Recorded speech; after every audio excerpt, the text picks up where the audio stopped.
Hi, this is James Shug with Westpac London's end of day report for Tuesday, February the 7th.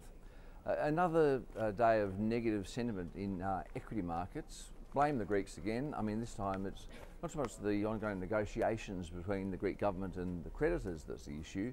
It's the various political parties that make up the Greek government that just can't seem to agree on the austerity measures that are going to be required to secure the degree of budget deficit reduction that will allow for the latest tranche of bailout funds to be paid.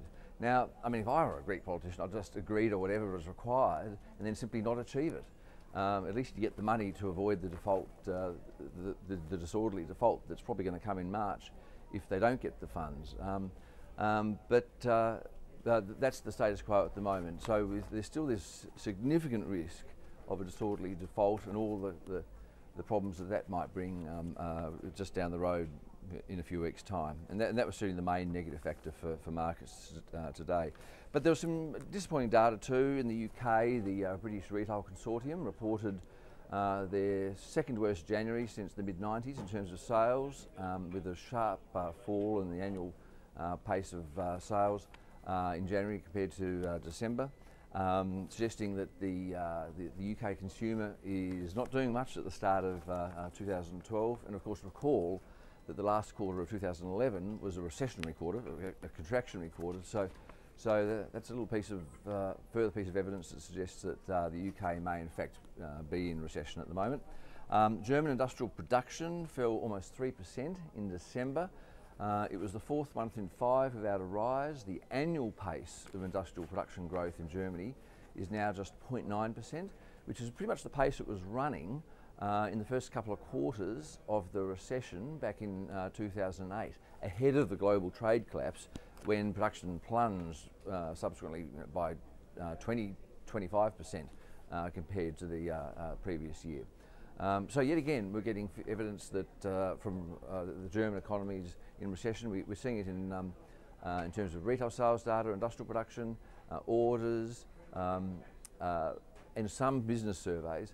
They're all running at the sorts of pace or levels that they were running when the economy entered recession back in 2008.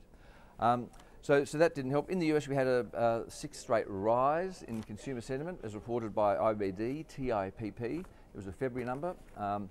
So the ongoing improvement in US economic data has continued, and Ben Bernanke repeated some testimony he gave a couple of days ago to the House. He repeated it in the Senate today.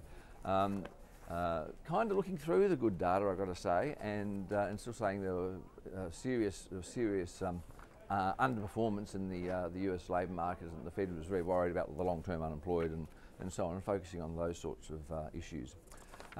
That's about it really in terms of the data to report today. I'll give you some numbers. Let's do commodities first. Crude oil up 0.9% today. $97.81 a barrel. We've got gold up 0.6% at $1,734 an ounce, and copper prices are the exception. They're down 0.75% at 383.5 cents a pound.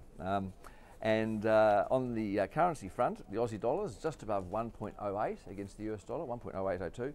And 81.7 euro cents, little change from yesterday. So the Aussies kept rising against the US dollar, but it's just held fairly steady against the euro.